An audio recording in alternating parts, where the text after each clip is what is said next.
Olá pessoal, sejam bem-vindos a mais um vídeo aqui do meu canal de nutrição. Hoje nós vamos dar seguimento a essa série de vídeos onde você vai aprender sobre revisões, sobre revisão integrativa e como fazer a sua revisão integrativa da melhor maneira possível enquanto estudante da área de nutrição. Nós estamos no segundo vídeo da sequência em que fazemos a diferenciação de 4 tipos de revisões que você encontra nas suas pesquisas na literatura. No primeiro vídeo dessa sequência, a gente falou da revisão narrativa ou literária e também da revisão integrativa. E pegando esse mesmo gancho, nós entramos agora na terceira revisão, que é a revisão sistemática.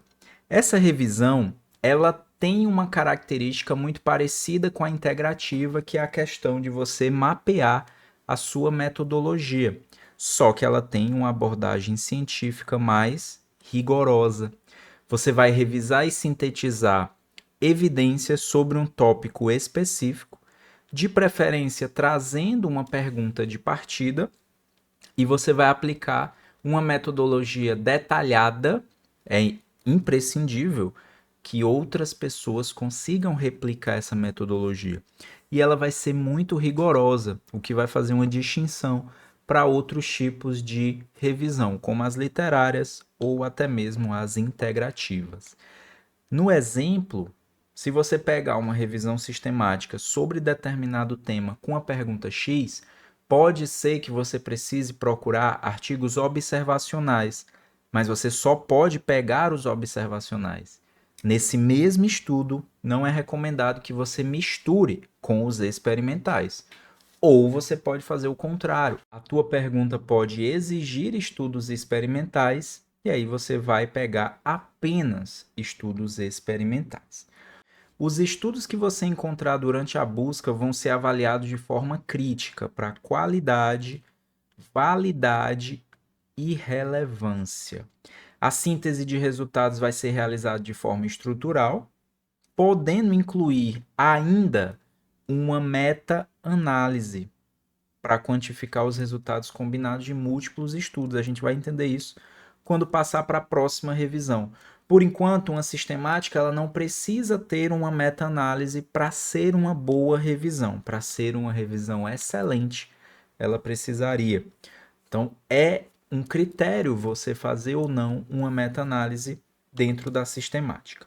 Quando você faz uma busca de forma sistemática, você tem uma busca ampla e detalhada. Você vai usar palavras-chave, você vai usar termos controlados como o MESH para os termos em inglês e o DEX para os termos em português.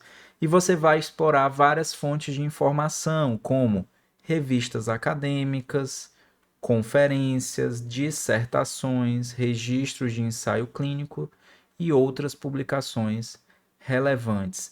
Embora seja um padrão, muita gente eliminar artigos publicados em anais, teses, dissertações ou trabalhos de conclusão de curso.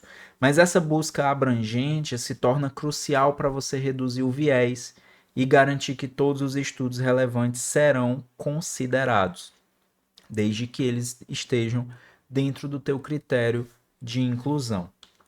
A principal diferença aqui vai estar, quando eu comparo com a revisão integrativa, no rigor metodológico e no escopo do meu trabalho. Uma revisão sistemática é mais rigorosa, segue procedimento padronizado para responder perguntas específicas, embora a integrativa também possa responder a uma pergunta específica. Só que a revisão integrativa ela se caracteriza por ser, como a gente já falou, mais flexível, podendo abordar até questões mais amplas, pegar diversas fontes de evidência, por exemplo.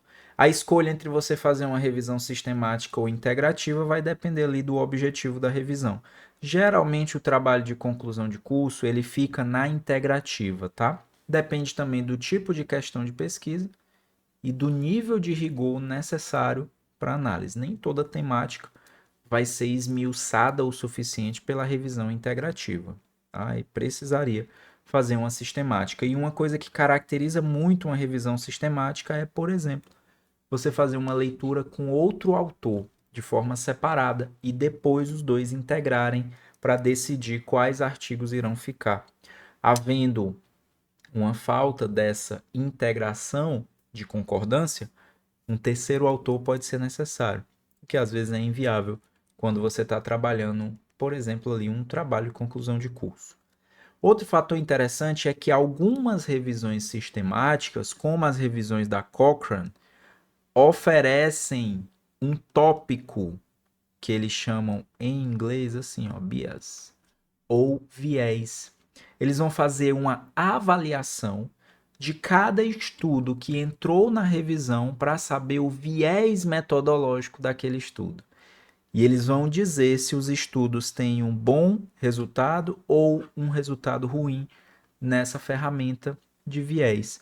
Essa é uma ferramenta que é disponibilizada pela Cochrane, que é uma organização internacional de referência em revisão sistemática, um conjunto global, uma rede global de pesquisadores, profissionais de saúde e também de pacientes que são dedicados a essa produção e manutenção desse tipo de revisão.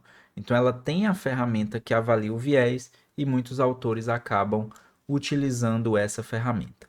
Vamos aqui para a revisão sistemática no seu detalhe. Nós temos aqui a mesma revista do outro trabalho, só que agora você já tem um apontamento aqui para revisão sistemática, o título do trabalho e no final 2 pontos, uma discriminação. Uma revisão sistemática com meta-análise. Não é obrigatório você ter essa meta-análise no seu escopo de pesquisa. E aí tem o tópico 2, métodos, pesquisa literária. Há aqui uma citação diferente, nem todo artigo tem, mas os autores dizem que já registraram o seu método de avaliação de revisão sistemática e meta-análise nesse site aqui de Open Science, ok? Mas eles trazem ainda como, onde e quais pesquisas ou palavras-chave eles usaram para encontrar os resultados desse estudo em questão. Aqui eles trouxeram que pesquisaram no PubMed, Medline, Scopus e Web of Science. Eles fizeram isso em fevereiro de 2023 para tentar localizar estudos relevantes dentro dessa temática. Eles seguiram os seguintes termos e combinações: creatina e suplemento e treinamento resistido exercício resistido ou levantamento de peso separado ou levantamento de peso junto com o hífen ou tudo junto sem o hífen nenhum, ou exercício de força ou treinamento de força ou tudo junto ou exercício de resistência, né, resistivo ou treinamento resistivo. Como é que é isso, professor? Você vai pegar o primeiro termo, que aqui no caso foi creatina, e ele vai pesquisar artigos que tenham ao mesmo tempo o termo creatina, o termo suplemento e qualquer um desses termos aqui. Por isso que ele botou, olha só, é como uma programação de lógica aqui. Um parêntese, abre um parêntese, fecha, e dentro do parêntese, or, ou seja, ou.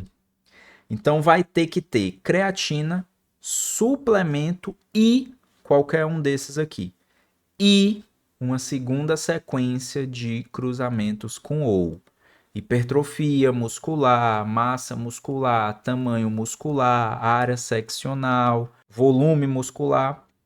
E assim ele faz o encadeamento da pesquisa dele. Tá? E ele joga isso na base de dados e vai trazer artigos que tenham essa combinação. Isso aqui a gente vai ver no detalhe. Eu não vou fazer tão amplo assim. Geralmente eu vou lhe mostrar utilizando o end mesmo. Mas é uma forma também que dá para fazer. E aí tem uma coisa que muita gente deixa de lado na hora de avaliar as revisões. você não é obrigado a pegar apenas artigos que saíram nessa pesquisa aqui. Olha o que os autores trazem aqui, pessoal. Identificaram os artigos através de pesquisa manual na bibliografia de outros artigos ou dos artigos que eles pesquisaram. Aqui ele fala que 2 autores fizeram a leitura e aí eles precisaram entrar em consenso, os 2, quais artigos iam entrar. Em caso de haver um desacordo, um terceiro pesquisador resolveu ali a disputa. Esse método aqui que os autores seguiram é baseado no Prisma, que é uma metodologia específica para revisões sistemáticas e meta-análise. Ponto. Ele está dizendo como ele fez para chegar até os artigos. Se ele faz aquele mesmo quadro da revisão integrativa, se ele dá uma síntese dos resultados respondendo à pergunta de partida, ele fez ali a integrativa. Qual é a diferença quando eu vou colocar uma meta-análise aqui para a gente concluir esse vídeo? Quando eu falo de meta-análise, eu vou fazer uma mesma revisão sistemática, só que eu vou incluir uma análise estatística. Os estudos que eu peguei na minha revisão sistemática, eles vão passar com os seus dados apresentados por uma análise estatística, combinando os seus resultados em uma análise específica para o que eu estou querendo responder aqui. Geralmente, essa meta-análise vai ter o forest plot, que é o gráfico de floresta, muito conhecido onde? Nos guidelines de nutrição. Por exemplo, o guideline da ESPEN, quando ele faz uma pergunta: quanto de caloria o indivíduo que está na UTI precisa receber no primeiro momento? Ou em quantas horas ele precisa consumir a dieta interal dele, ou iniciar? Essa resposta vem de um forest plot, que nada mais é do que um gráfico de floresta feito a partir de uma revisão sistemática com meta-análise para responder aquela pergunta. É como se dentro do guideline tivessem várias sistemáticas com meta-análise. E aqui nós vamos trazer um outro exemplo, um outro artigo da mesma revista, informa que é sistemática, traz no finalzinho aqui a identificação, mas ele apresenta aqui o seu forest plot. Aqui são os estudos que ele fez dessa meta-análise, respondendo a um subgrupo específico, tá? Aqui do outro subgrupo. Então ele pegou, só apagar aqui nos subtotais. Ele pegou 1, 2, 3, 4 e 5 estudos para tentar responder determinado assunto entre uma suplementação, pelo que eu estou vendo aqui é suplementação de whey seguido treinamento resistido com peso e treinamento resistido com peso seguindo placebo. E aí ele montou o forest plot e você vê que cada estudo gera uma diferença média e um intervalo de confiança. Aqui, diferença média, intervalo de confiança. E ele gera esse gráfico que, quanto mais para frente ou para trás do zero, mais você tem resposta positiva ou negativa. Nesse exemplo, a maioria dos artigos estão com a sua média de diferença deslocado para cá. A favor de quem? Da suplementação com whey mais treinamento resistido. Claro, eu não estou fazendo uma análise desse artigo, eu estou mostrando visualmente o que quer dizer esse gráfico aqui. Que aí você vê as tendências de média puxando a maioria para cá. Então você responde o quê? Que há, no total, um efeito positivo a favor do ponto que está sendo representado pelo forest plot, tá? E aí você mostra junto com a média, o intervalo de confiança e outros dados de heterogeneidade, diferença de subgrupo, etc., que eu não vou entrar no detalhe aqui nesse vídeo. Ok? Então isso caracteriza aí uma sistemática com meta-análise, e assim a gente termina essa fala sobre os 4 tipos de revisão. Por enquanto eu fico por aqui, espero que vocês tenham conseguido acompanhar esses 2 vídeos. Qualquer dúvida, assiste novamente, que a partir do próximo vídeo dessa série que eu vou postar aqui no YouTube, a gente vai discutir sobre como fazer uma revisão integrativa de uma melhor forma possível enquanto aluno e estudante de nutrição, mesmo que você nunca tenha feito um trabalho em si. Fico por aqui, muito obrigado. Se você tiver gostado desse conteúdo, curte, compartilha com seus colegas que são também da área de nutrição. Se inscreve no canal, que eu fico muito feliz de poder ajudar a todos vocês. Fico por aqui agora. Muito obrigado, bons estudos e até a próxima.